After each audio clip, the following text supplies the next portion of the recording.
के लिए पढ़ना चाहूँगा। और ये लिख रही हैं कि मेरी गवाही है कि मेरी मम्मी सोने का कुछ गहना घर में किसी जगह रखकर भूल गई थी। धीरे-धीरे कई महीने बीत गए। जब कुछ दिनों बाद उन्हें याद आया, तो हम लोग उस गहने को घर में ढूँढने लगे। पूरे घर में ढूँढने के बाद भी वह नहीं मिला, जिसकी वजह से मेरी मम्मी-पापा, मैं बहुत ही ज़्यादा परेशान हो गए थे। उस गहने की कीमत लगभग 30,000 रुपए थी, ऐसा ये बता रही हैं। 30 अप्रैल को चर्च का ऑनलाइन मीटिंग चल रहा था। 30 अप्रैल को, भैया देखो बड़ा सटीक मामला है। 30,000 और 30 अप्रैल, वो चाहे ध्यान ना दी हो बेबी यादव, हम ध्यान दे रहे हैं। 30,000 का सोना था, जो भी इनका गहना था, और 30 अप्रैल को चर्च की ऑनलाइन मीटिंग चल रही थी। जरा देखिए, 30 तारीख को चर्च की ऑनलाइन मीटिंग चल रही थी, जिसमें मैं शामिल हुई, और उस दिन परमेश्वर के दास मई महीने के लिए घोषणा पत्र दे रहे थे। मई महीने की घोषणा पत्र दे रहे थे, और उसमें 7वीं घोषणा थी कि रुका हुआ धन हमारे लिए वापस आएगा। आपने हमारे साथ मई महीने की घोषणा पत्र दिया था, और आपने देखा भी होगा, आपने हमारे साथ इस घोषणा को आपने अंगीकार भी किया होगा। ये एक गवाही नहीं है, अभी हमारे पास और गवाहियां पड़ी हैं। कौन सा? खोया हुआ धन वापस मिला है, रुका हुआ धन वापस मिला है। 7वीं गवाही है, 7वां इसमें अंगीकार है, रुका हुआ धन हमारे लिए वापस आएगा।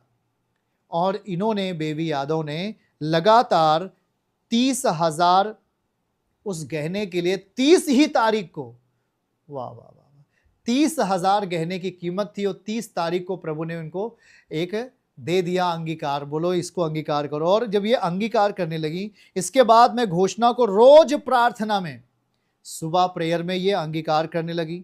जब कभी भी मेरी मम्मी उस गहने के बारे में बात करती, तब मैं उनसे कहती थी, परमेश्वर हमारा खोया हुआ धन जरूर वापस करेगा।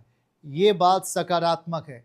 कभी भी अपने मुख से अरे नहीं मिल पाएगा, लगता है, अरे गया, अब नहीं मिल पाएगा, ना, मिलेगा। जमीन आपकी कोई दूसरा नहीं ले सकता, आपको जमीन मिलेगी। और जो पैसा आपका खो गया है वो आपको मिलेगा, और जिसके पास आपका पैसा रुका हुआ है वो जल्दी ही मिलेगा। अंगीकार करो, रिसीव करो आप यीशु के नाम में। और याद रखो कि ये डेली प्रेयर में अंगीकार करती रही, और अपने परिवार में मुख खोलकर बोलती रही, नहीं मम्मी मेरा पैसा वापस आएगा। और जब ये ऐसी कहती रही, एक दिन सुबह जब मैं प्रार्थना कर रही थी, तब मेरे मन में आया, यही है परमेश्वर का फेवर, मेरे मन में आया। हाँ, ऐसे ही जब हम सही बातों को कलीसिया के द्वारा अंगीकार कर रहे हैं, मेरे मन में आया। आपके मन में वो बातें परमेश्वर देंगे। मेरे मन में आया कि जाकर उस जगह पर देखो, वह तुम्हारा गहना मिल जाएगा। परमेश्वर ने क्लिक कर दिया। प्रार्थना के बाद जब मैं उस जगह गई, तो मेरा गहना वहां सुरक्षित मिल गया। इससे पहले मैं कई बार उस जगह पर गहने को ढूंढ चुकी थी, लेकिन वह नहीं मिला। प्रार्थना करने के बाद परमेश्वर ने मेरा खोया हुआ धन मुझे वापस कर दिया। यह है चर्च का विजन, यह है कलीसिया की पावर। और जिस कलीसिया की पावर के साथ जब आप जुड़ करके उस अभिषेक के साथ इस काम को आप करते हो, वो चीजें आप में पूरी होती हैं। आमीन। आप इससे बहुत कुछ सीख रहे हैं कि नहीं सीख रहे? इनकी दूसरी गवाही इसी में जुड़ा हुआ है। यह बता रही, मेरी दूसरी गवाही यह है कि मेरा कुछ पैसा कई सालों से बैंक में फंसा हुआ था। मैं कई बार उस पैसे को निकलवाने के लिए बैंक गई, लेकिन वह निकल नहीं रहा था। बैंक वाले बोल रहे थे यह पैसा अब नहीं निकल पाएगा। ऐसे कई साल बीत गए, हम लोगों को लगने लगा कि यह पैसा अब कभी नहीं मिलेगा, ये बता रही हैं। लेकिन जब मुझे मई महीने की घोषणा का पत्र मिला, तब मैं पूरे विश्वास के साथ लगातार उस पैसे के लिए प्रार्थना करने लगी। परमेश्वर की अद्भुत कृपा से मेरा पूरा पैसा निकल गया। आमीन। और यह देखकर मेरा पूरा परिवार बहुत ज़्यादा आनंदित हुआ, और इस कार्य के लिए मैं प्रभु यीशु मसीह का धन्यवाद करती हूँ। प्रिय भाई बहनों, क्या आप में अंगीकार करने की क्षमता है? इसीलिए आ रहा है 30 तारीख, 30 जून आ रहा है, और 30 जून के दिन मैं एक बड़ा शक्तिशाली पत्र आपको सौंपने जा रहा हूं, और उस प्रेयर का नाम है धन्यवादी प्रार्थना।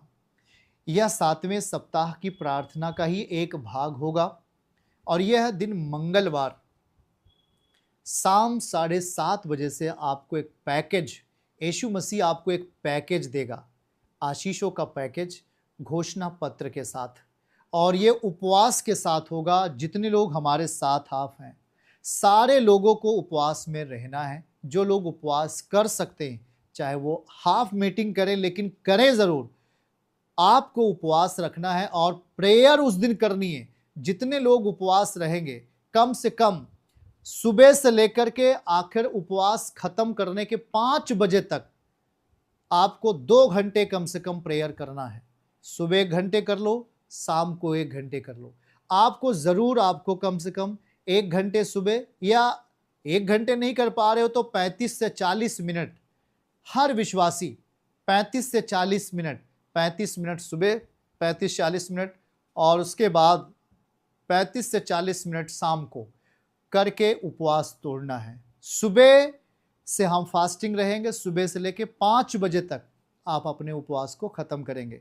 उसके बाद आप खाना खाएंगे और 7:30 बजे आप हमारे साथ घोषणा पत्र के इस महत्वपूर्ण प्रेयर में साथ रहेंगे। तो इस धन्यवादी प्रेयर में 30 जून को ऐसे ही घोषणा पत्र, शक्तिशाली घोषणा पत्र आपको सौंपे जाएंगे। तो तैयार रहना है। 30 तारीख दिन मंगलवार, शाम 7:30 बजे। तो परमेश्वर का धन्यवाद हो, ये दोनों गवाहियां आपने सुनी हैं और इन दोनों गवाहियों में बड़ा चमत्कार आपके लिए प्रभु करेगा। खोया हुआ धन, खोया हुआ आपकी जिंदगी का जमीन, वो आपको प्रभु वापस देने जा रहा है। इसलिए इसके पीछे, दोनों गवाहियों के पीछे क्या चीज़ आपने सुना? पहली गवाही में हमने देखा कि वो निरंतर प्रेयर करती रही, चर्च की संगति करती रही, वचन पर विश्वास करके आगे बढ़ती रही। प्रभु ने उन्हें 10वें साल संतान दे दिया। और दूसरा, वो वचन पर विश्वास करके आगे बढ़ती रही और प्रार्थना करती रही। यही काम आपको भी करना है। आपको भी यही काम करना है। अपनी ज़िंदगी में विश्वास के साथ वचन को ग्रहण करना है, वचन को सुनना है, अंगीकार को करते रहना है, ताकि परमेश्वर आपकी ज़िंदगी में हर खोई हुई चीज़ें वापस दे। तो प्रभु का आशीष आप पर रहे। तो हमने सीखा है आज कि गवाहों का बहुत बड़ा बादल हमें घेरे हुए है। तो वो दौड़ कैसे दौड़ना है? पाप के साथ नहीं। गुनाह का बोझ, पाप का बोझ अगर आपने लिया है तो आपकी दौड़ नकली दौड़ होगी। नकली दौड़। आप उस दौड़ में किसी तरीके का लाभ या किसी तरीके का आशीष आप नहीं पा सकते, क्योंकि वो दौड़ क्या है? नकली दौड़ है। तो आपको नकली दौड़ नहीं दौड़ना, आपको असली दौड़ दौड़ना है। उपवास के साथ, पवित्रताई के साथ और कलीसिया के संगति के साथ।